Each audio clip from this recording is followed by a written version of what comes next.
दूसरी बार ससुराल। आय हाय क्या आफत है, बबाल दिख रही है। काश ये मेरी जिंदगी में आ जाए, मेरी तो लाइफ सेट हो जाएगी। ऊपर से इतना पैसा आएगा 100 लाख, विदेश से मोटा माल पानी लाएगी।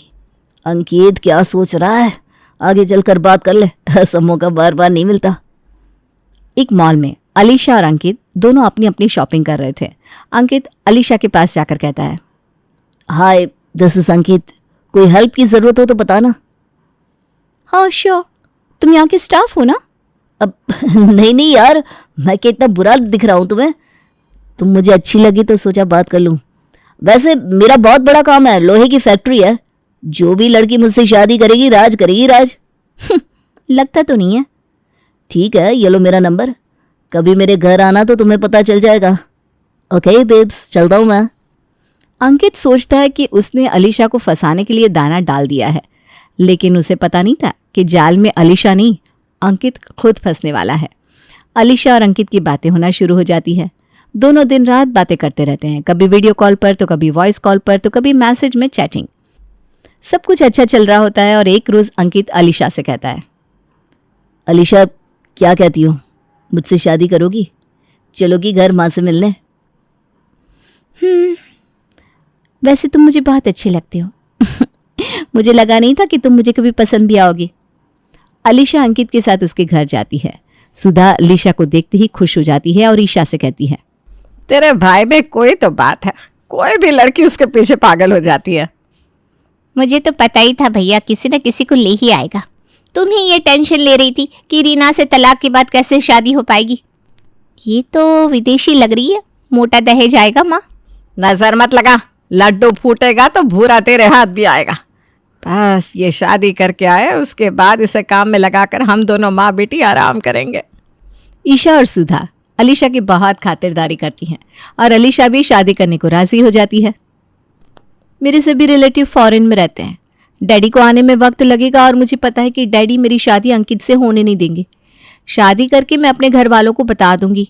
वैसे भी मैं अपने डैडी की इकलौती बेटी हूँ, इतनी प्रॉपर्टी वो देंगे किसको? आखिरकार उन्हें मानना ही होगा। ठीक है बेटा, जैसा तुम कहो। मेरे बच्चों का घर बस जाए और इस बुढ़ापे में मुझे क्या चाहिए। हाँ भाभी, एक बार शादी हो जाए फिर क्या है। अगले ही दिन अंकित और अलीशा कोर्ट में शादी कर घर आ जाते हैं। अलीशा घर में घुसने के साथ ही मन कहती है, अब तुम लोगों के बुरे दिन शुरू। अपनी बहन का बदला ना लिया मैंने तो मेरा नाम भी अलीशा नहीं। तुम लोगों को भी खून के आंसू उसी तरह रोने होंगे जैसा मेरी बहन की आंखों से बहे थे। भाभी क्या सोच रही हो? इस आलती की प्लेट में पैर रखकर अंदर आ जाओ। अलीशा अंदर आती है और बिना किसी के पैर छुए अपने कमरे में चली जाती है और आराम से एसी ऑन करके बेड पर फैल कर लेट जाती है और अंकित का तकिया जमीन पर फेंक कर उससे कहती है, मुझे सोने दो। ये क्या है अलीशा, ये मेरा भी बेड है, तुम मुझे यहाँ से हटा रही हो? मेरे डैडी के यहाँ मैं अकेले इतने बड़े बेड पर सोती थी और तुम्हारा बेड इतना छोटा है, मैं एडजस्ट नहीं कर सकती हूँ। तुम्हें यहीं सोना है तो सो, मैं वापस चली जाऊंगी। वैसे तुम्हें तो पता ही होगा, अगर डाइवोर्स लेती हूँ मैं तो तुम्हारी आधी प्रॉपर्टी मेरी हो जाएगी। अंकित के होश उड़ जाते हैं। ये रीना की तरह सीधी नहीं है, अभी तो मुझे इससे पैसे निकलवाना है, मुझे इसकी हर बात माननी होगी। अगर ये तलाक के लिए चली गई तो सब समझ जाएंगे कि हम ही लड़कियों को परेशान करते हैं। मेरी प्रॉपर्टी का आधा हिस्सा अलीशा ले जाएगी और कोई भी लड़की फिर मेरे चंगुल में नहीं फंसेगी। अंकित दिमाग से काम ले। अंकित अपना तकिया चादर लेकर अलीशा से कहता है, जाने मन तुम आराम से सो जाओ, मैं फर्श पर सो जाऊंगा बस। Oh wow, that looks like my husband. Alisha सो जाती है। अगले दिन ईशा और सुधा अलीशा के उठने का इंतजार करने लगती हैं। देर तक ना उठने पर सुधा ईशा से कहती है, ये विलायती उठेगी भी या नहीं? भूख लग रही है। सोचा बहू आई है तो बना बनाया खाने को मिलेगा, लेकिन ये महारानी है कि अभी तक पलंग तोड़ रही है। मम्मी पहले दिन ही इसकी नसें टाइट कर दो, वरना ये सर पर चढ़कर नाचेगी। 10 बजे तक कोई बहू सोती है क्या? हाँ चल, इसे सबक सिखाती हूँ। सुधा और ईशा अलीशा के कमरे में जाकर दरवाज़ा बजाने लगती है। बहुत देर तक दरवाज़ा बजाने की आवाज़ से अलीशा चिड़चिड़ाकर उठती है और कड़क आवाज़ में कहती है, क्या है ये? आप लोग भी सुबह सुबह शुरू हो जाते हैं, ये सब मुझे बिल्कुल पसंद नहीं है। पहले तो दोनों माँ बेटी आंखें फाड़ फाड़ कर जमीन पर लगे गद्दे को घूर घूर कर देखती हैं, फिर कहती हैं, ओए महारानी, ये तेरा मायका नहीं है जहाँ तू 10 बजे तक पड़ी रहेगी। कल से 5 बजे उठ जाना, समझी? और अभी नहा धोकर सबके लिए नाश्ता बना चल। मम्मी जी, मैं कोई नाश्ता बनाने वाली नहीं हूँ। और दूसरी बात, मेरे साथ इस लहजे में दोबारा बात करने की सोचना भी मत। ओए, मेरी माँ से क्या बोली? ज्यादा बोली निकालेगी ना तो बस। ईशा अलीशा को मारने के लिए हाथ उठाती है और अलीशा उसका हाथ पकड़ के झटकते हुए कहती है, ही! हाथ तोड़ के दूसरे हाथ में रख दूंगी, समझी? दोबारा कभी छूना मत। मैं कराटे चैंपियन हूँ, ये गाजर मूली जैसे हाथ तोड़ कर रख दूंगी। सासू माँ, तो मैं क्या कह रही थी कि नाश्ता मैं बनाऊं या आप लोग बनाएंगे? सुधा डर जाती है और दबी आवाज में कहती है, नहीं नहीं बहू, तू रहने दे, कल की तू थकी होगी, मैं और ईशा बना लेंगे। तुझे जब उठना है तब उठना, हाँ, और जब जो बनाना हो बनाना। दैट्स लाइक माय सासू माँ। अलीशा वापस सो जाती है। ईशा और सुधा वहां से चली जाती हैं। ओए माँ, मेरी कलाई, ये तो डायन है माँ। देखा नहीं कैसे मेरा हाथ मोड़ दिया। आने दो भैया को, देखो कैसे इसकी खबर लेती हूँ। बेल्ट से इसकी जब पिटाई होगी ना, तब इसकी अकल खुद ब खुद ठिकाने आएगी।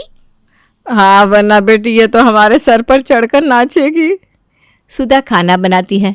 इधर जैसे अंकित घर आता है, ईशा उससे अलीशा की चुगली करते हुए कहती है, भैया, इस विदेशन को इसकी औकात दिखा दो। जैसे रीना भाभी की पिटाई करते थे ना, वैसे इसकी करो। इसने देखो मेरा हाथ मरोड़ दिया है। घर का काम करने से मना कर रही है। मन तो कर रहा है इसे खा जाऊं। बहन, कुछ दिन की बात है, हमें इसके हिसाब से चलना होगा, क्योंकि अभी इससे पैसे जो निकलवाने हैं, फिर जैसे दहेज हाथ में आया, फिर तो इसकी इज्जत रीना से भी बेकार कर दूंगा। हाँ, कुछ दिन तो हम लोग मैनेज कर ही लेंगे। पैसे की बात जो है, जैसा जैसा बहू कहे वैसा वैसा करते चलो। काम वाली को वापस बुला लेते हैं, फिर जैसे ही पैसे हाथ आएंगे उसे हटा देंगे। भैया, मैं कह देती हूँ, पैसा मिलते ही सबसे पहले मैं इसे थप्पड़ मारूंगी। हाँ। उधर अलीशा सबकी बात सुन लेती है। अच्छा, तो अब काम वाली बुला रहे हैं। बहू तो काम वाली है और ये लोग मालकिन। अलीशा अपने कमरे से बाहर आकर कहती है, अंकित, हमारे बाथरूम में गीजर नहीं है, मैं ठंडे पानी से कैसे नहाऊंगी? अब नहीं मेरी जान, तुम्हें ठंडे पानी से नहाने की कोई ज़रूरत नहीं है। हीटर लगा लो, गीज़र मैं लगवा दूंगा। मुझे हीटर इस्तेमाल करना नहीं आता। इससे अच्छा तो मैं अपने पापा के घर में रहती। कहाँ शादी कर ली मैंने तुमसे। तभी अलीशा का फ़ोन बजता है। ओ, डैडी का नाम लिया और उनका कॉल भी आ गया। Oh daddy, I am sorry, मैंने आपको बिना बताए इंडिया में शादी कर ली, but I am missing you पापा। मेरी बेटी, मैं इंडिया आ रहा हूँ, सब कुछ तो तुम्हारा ही है बेटा। आप इंडिया आ रहे हो? मुझे सब कुछ देने?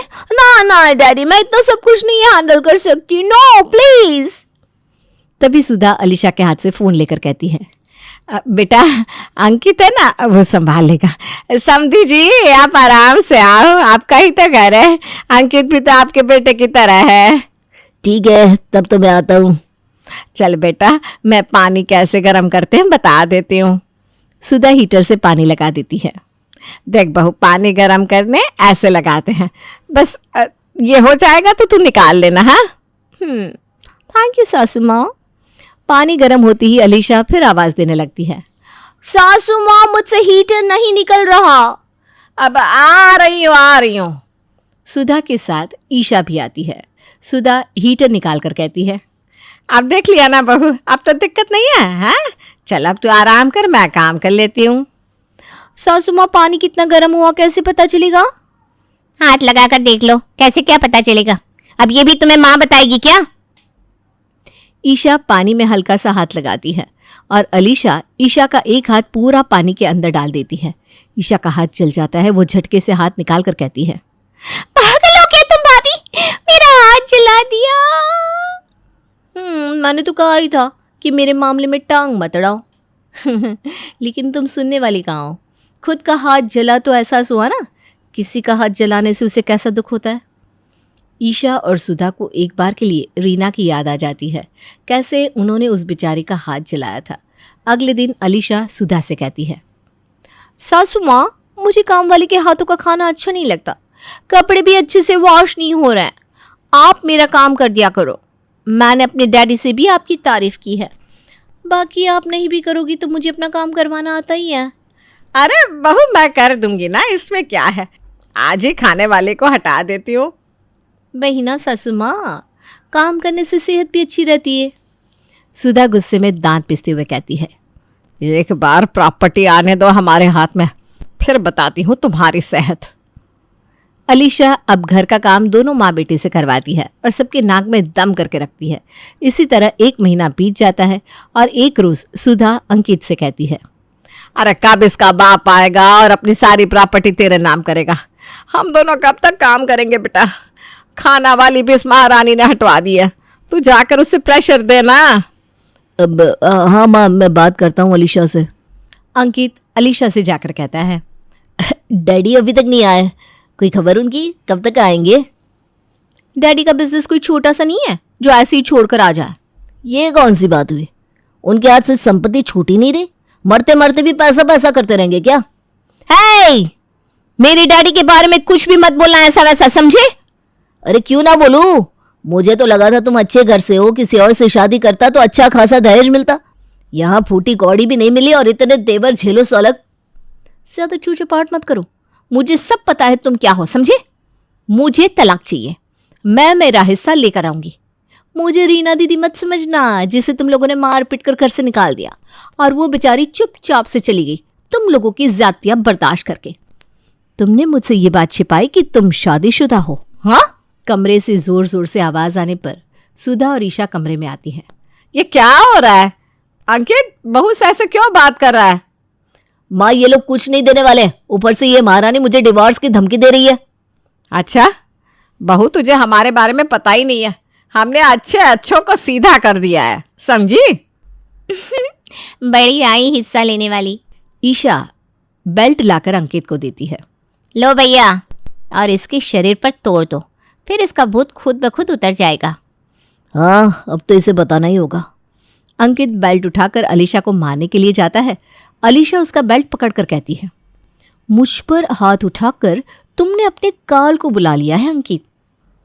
अलीशा बेल्ट अंकित के हाथ से छीनकर उसे मारते हुए कहती है, मुझे रीना की तरह कमजोर समझने की गलती मत करना। मैं पुलिस को फोन करने जा रही हूं। तुम तीनों माँ बेटा बेटी जेल में चक्की पीसना, ओके? अलीशा जैसे ही फोन लगाने लगती है, सुधा, ईशा और अंकित उसके पैर पकड़ लेते हैं। नहीं नहीं नहीं, तुम पुलिस को मत बुलाना, तुम जैसा कहोगे हम वैसा ही करेंगे। मुझसे गलती हो गई, माफ कर दो, अब कभी ऐसा नहीं करूंगा, लेकिन पुलिस को मत बुलाना। ठीक है, मैं जो कहूंगी तुम वो करोगे? हाँ हाँ बिल्कुल। ग्रेट, तो चलो कपड़े, बर्तन, घर सफाई, खाना, मेरे हाथ पर दबाने तक का सारा काम अपने हाथों से करना शुरू कर दो। अब से मैं स्पेशल ऊपर वाले फ्लोर में रहूंगी अकेले। मेरा नाश्ता, डिनर, लंच सब ऊपर मुझे लाकर देना होगा। ठीक है, तुम जैसा कहोगे हम वैसा ही करेंगे। अंकित, सुधा और ईशा एक नौकरानी की तरह घर के काम करते रहते हैं। इसी तरह 1 हफ्ता बीत जाता है और एक दिन अलीशा के डैडी उसके घर पहुंच जाते हैं। विदेश से आए समधे को देखकर सुधा की आंखों में पैसों की चमक दिखाई देने लगती है। वो खुशी से हाथ में पोछा लेकर अलीशा के पास जाकर कहती है, बहू बहू सुन, तेरे पापा आ गए। वाओ, क्या सच में डैडी आ गए? अलीशा अपने पापा के गले लगती है। बेटा कहाँ तुमने शादी कर ली मेरे गुड़िया, ये फटे कपड़ों में बेहाल तुम्हारी काम वाली। अरे इसे कम से कम नए कपड़े तो दिला दे। ये काम वाली नहीं है, मेरी सास है डैडी। क्या? अब सॉरी समधी जी। सुधा की आंखों में आंसू आने लगते हैं। इधर अलीशा सुरेश को अपने कमरे में ले जाकर उसे पूरी बात बताती है। बेटा तुम क्यों अपनी जिंदगी खराब कर रही हो? रीना के साथ जो होना था वो हो गया, अब तुम अंकित से डाइवोर्स ले लो और उसे रीना के साथ हैरेसमेंट के केस में जेल में डलवा दो। अब तक तो तुमने सबूत भी हासिल कर ही लिए होंगे। हाँ डैडी, मैंने अंकित और अपनी सास की रिकॉर्डिंग की है, जिसमें उन लोगों ने अपने मुंह से कहा है कैसे उन लोगों ने रीना दीदी को टॉर्चर किया था। दैट्स गुड, तो हो गया फिर। तुम इस रिश्ते से आज़ाद हो जाओ और रीना को भी न्याय मिल जाएगा। ठीक है डैडी, आपने सही कहा। अलीशा उसी वक्त अपने वकील से बात करती है और डाइवोर्स के पेपर रेडी करवाने को कह देती है। दोपहर के खाने के समय अलीशा सबके सामने अंकित से कहती है, मैं जो करने आई थी वो मकसद पूरा हुआ। मैंने डाइवोर्स फाइल कर दिया है। डाइवोर्स का नाम सुनकर अंकित की सांस में सांस आती है। मन ही मन वो सोचता है, चलो अच्छा हुआ, आफत खुद ब खुद टल गई। अब ठीक है, जैसा तुम्हें सही लगे। अब इस रिश्ते में अलग होना ही एक उपाय है। यस बिल्कुल, तो मेरा हिस्सा मुझे दे दो शांति से, वरना कोर्ट में मिलने के लिए तैयार रहना। अरे कौन सा हिस्सा? तुम्हारे बाप ने कमाकर यहाँ धरा था क्या जो तो? सासू माँ, अपनी औकात में रहिए। अब इन लोगों को इनकी औकात दिखानी होगी। अलीशा, रीना और पुलिस दोनों को फोन करके बुलाती है। रीना इज माय कजिन, उसका बदला लेने ही मैं यहाँ आई थी। तुम्हें जेल पहुंचा दूंगी तो उसे न्याय भी मिल जाएगा और मेरे दिल को सुकून भी। तुम लोगों ने मेरी बहन को बहुत सताया है, उसके साथ बहुत गलत किया है, उसकी जिंदगी खराब कर दी। अब मैं तुम लोगों को नहीं छोड़ने वाली। इतने में ही पुलिस वहां पहुंच जाती है और पुलिस को देखकर अंकित की हालत खराब हो जाती है। अलीशा पुलिस को रिकॉर्डिंग सुना देती है जिसमें रीना के साथ किए अत्याचार को खुद दोनों माँ बेटे ने कबूला था।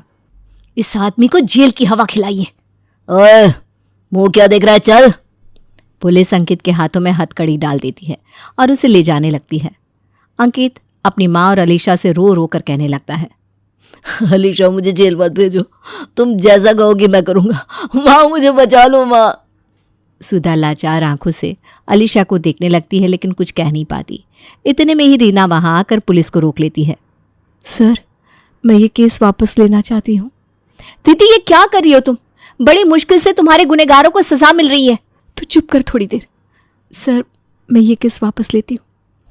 पुलिस इंस्पेक्टर अंकित के हाथों से हथकड़ी निकाल देता है। अलीशा, अंकित जैसे भी हैं मेरे पति हैं और मैं इन्हें इस हालत में नहीं देख सकती।